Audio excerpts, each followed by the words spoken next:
ordenando la vida según Jesús.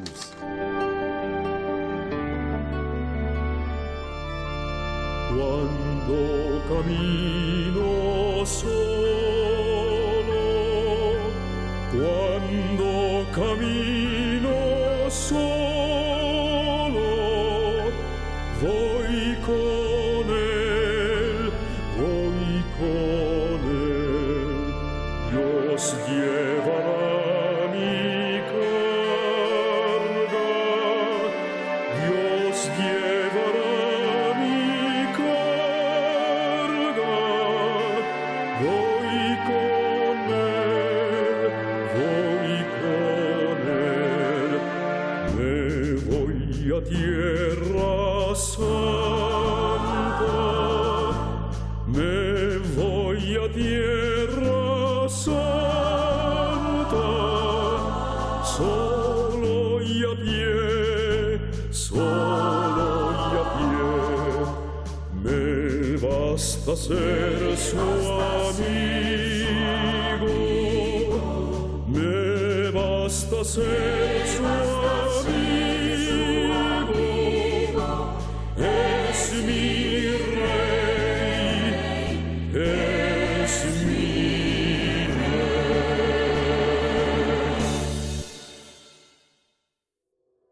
Íñigo siempre estará peregrinando, viajará a Tierra Santa, Alcalá, Salamanca y París. Íñigo de Manresa camina hasta Roma para pedir los permisos hacia Tierra Santa. Quiere quedarse en Jerusalén, ayudar a las almas y visitar los santos lugares donde estuvo Jesús. Debido a la contingencia de Jerusalén, no le permiten quedarse y debe regresar a Europa. Al llegar de regreso de su viaje en Jerusalén, es apresado por sospechas de ser espía. En este cambio de proyectos, comienza a hablar de la voluntad de Dios. En Barcelona, se determina a estudiar para realizar su trabajo apostólico. Se hace maestro en el arte de conversar y sobre temas espirituales. En Alcalá, realiza sus estudios en filosofía e intensifica las actividades apostólicas. Es acusado ante los tribunales de la Inquisición. No puede enseñar cosas de fe si no tiene estudios. Íñigo reza y apela ante el obispo de Toledo. Este lo tranquiliza y le da dinero para que se traslade a Salamanca. Allí es apresado y le prohíben hablar de cosas espirituales. Decide partir a París para seguir con sus estudios. De manera más estable, se reúne con otros compañeros con quienes comparte este estilo de vida de peregrinaje, abandono y de servicio. Conoce a Pedro Fabro y a Francisco Javier. Comienza a dar ejercicios espirituales a personas que conoce en una capilla de Montmartre. Los 7 compañeros se consagran con voto de pobreza y castidad, con intención de peregrinar a Jerusalén. Por enfermedad, le recomiendan ir a Azpeitía, su tierra natal. Luego de un tiempo de descanso, regresa a París a reunirse con sus amigos en el Señor. En Venecia es ordenado sacerdote. Ignacio sigue con la idea de ir a Jerusalén. En la Storta, camino a Roma, donde tiene la gran experiencia espiritual de su vida. Tras una larga espera para ir a Jerusalén, comprende que debe renunciar a ese proyecto, así se pone a disposición del Papa Paulo III. Se sigue adentrando en el ministerio de la voluntad de Dios, ahora junto a otros.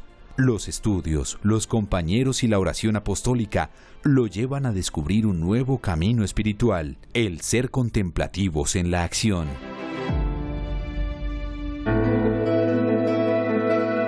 Reflectir.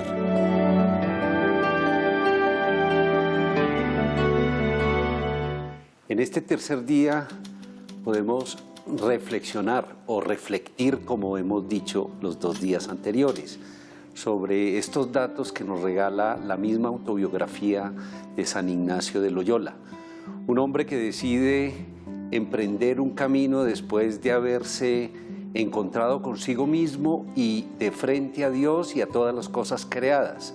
Ignacio decide emprender un nuevo camino desde Loyola hasta Manresa, de Manresa a Barcelona, de Barcelona a Jerusalén, de Jerusalén de nuevo en Barcelona, en Salamanca y finalmente en París, donde encuentra la manera de hacer estudios juiciosos y donde empieza a compartir su gran experiencia espiritual, los ejercicios ignacianos. Una experiencia que a él en Manresa lo transformó completamente. Decidió cambiar su vida de lujos, de vanagloria y de comodidades para entregarse a los demás completamente. Los estudios en París lo llevaron también a conocer muchos compañeros de muchas nacionalidades con quienes empezó un trato espiritual.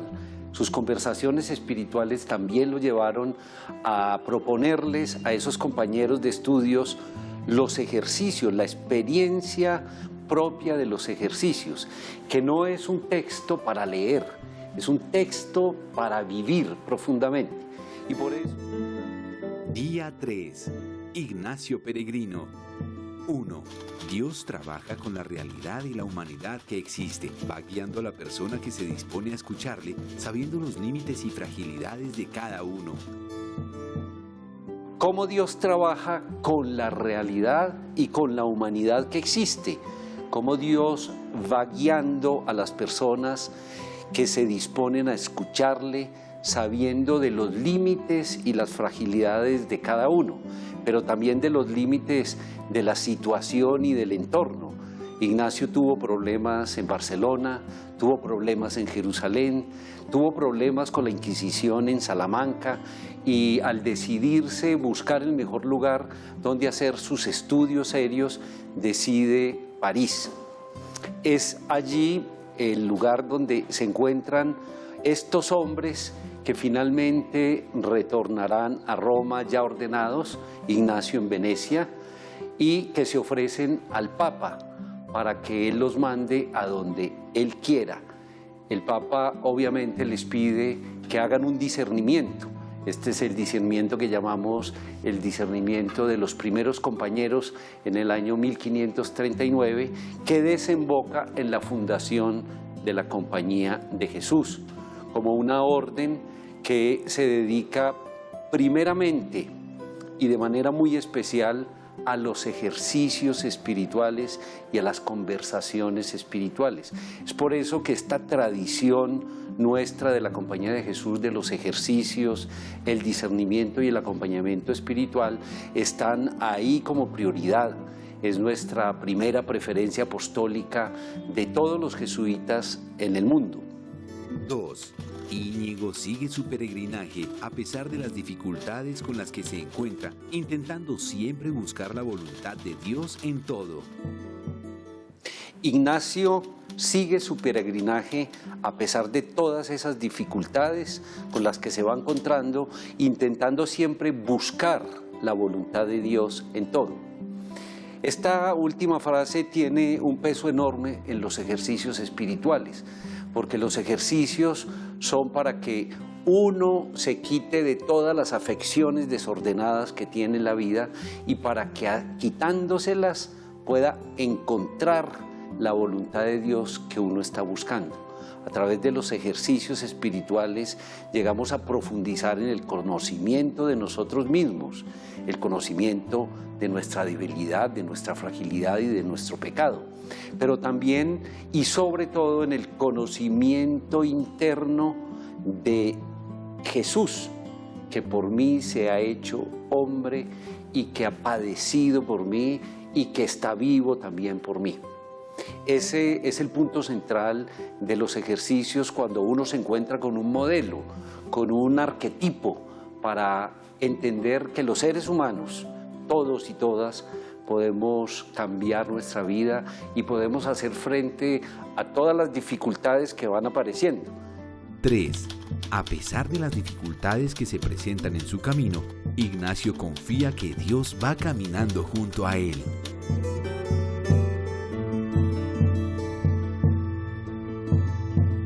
Por eso, una pregunta también puede ser si a pesar de las dificultades que se presentan en el camino, así como Ignacio, confiamos en Dios que va caminando junto a nosotros. ¿Cuál es el tipo de confianza que tenemos en Él? ¿Cómo acudimos a Él? ¿Cómo su configuración como arquetipo del ser humano nos puede llevar a nosotros a cambiar nuestra vida y a ofrecernos para el servicio a los demás. Examen.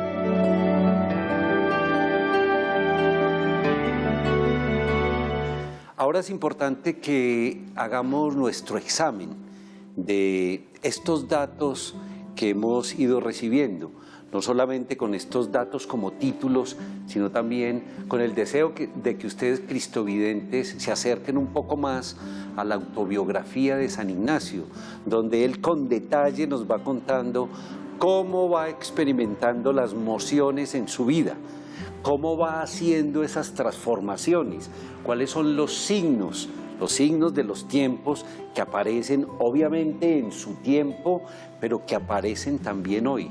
Tenemos signos cada vez más distintos, una iglesia que cambia, una iglesia que se hace más humilde debido a todos los problemas que como iglesia tenemos, una iglesia que quiere caminar hoy en día en el siglo XXI en sinodalidad, es decir, con hombres y mujeres, laicos, religiosos, religiosas y todas las personas que quieran acercarse a este modo de vida. Ignacio en su camino tuvo, como toda persona, encuentros, avances, dificultades y cambios en sus planes. Siempre Ignacio, cuando terminaba algo que se había propuesto, decía: Quid agendum, es decir, ¿y ahora qué? ¿Y ahora qué hago? ¿Ahora qué pongo en mi agenda? Quid agendum, porque ya terminé algo, porque ya di unos pasos, ahora puedo seguir con otro paso. Igualmente nosotros en este acompañamiento especial de espiritualidad ignaciana, en este novenario que hacemos hacia la vida de San Ignacio para terminar con una gran celebración, que es la celebración de la comunidad, nos seguimos preguntando cómo nosotros nos hemos enfrentado a todas las dificultades que hemos tenido en la vida. ¿Cuál ha sido nuestra actitud? ¿Qué actitud hemos tenido frente a esas dificultades? ¿En qué o en quiénes nos hemos sostenido? Ahí vale la pena que nos preguntemos, queridos cristovidentes, es esas personas que nos han ayudado y que el primer día recordábamos como la historia de nuestra vida, cómo han seguido acompañándonos con su voz y en la memoria, con su recuerdo y con la forma como nos hemos encontrado con nosotros mismos, con Dios, con los demás y con el cosmos. Ignacio en su camino va encontrando personas que lo acompañan. ¿Quiénes son esas personas que me siguen acompañando en mi peregrinación por la vida? ¿Qué cosas he aprendido de estas personas?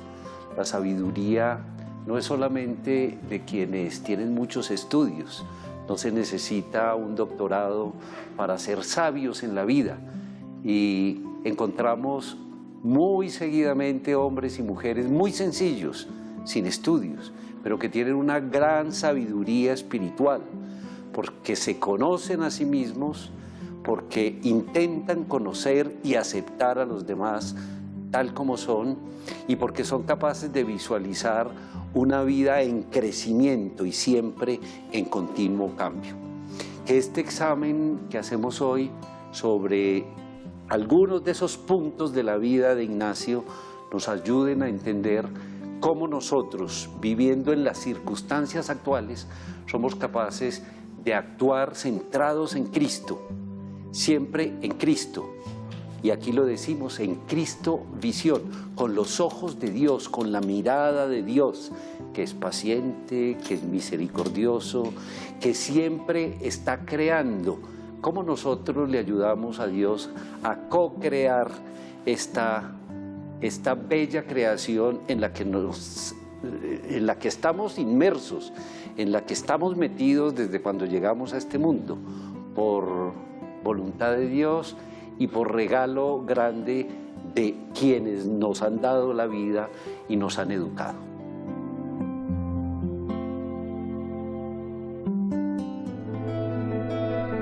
ordenando la vida según Jesús.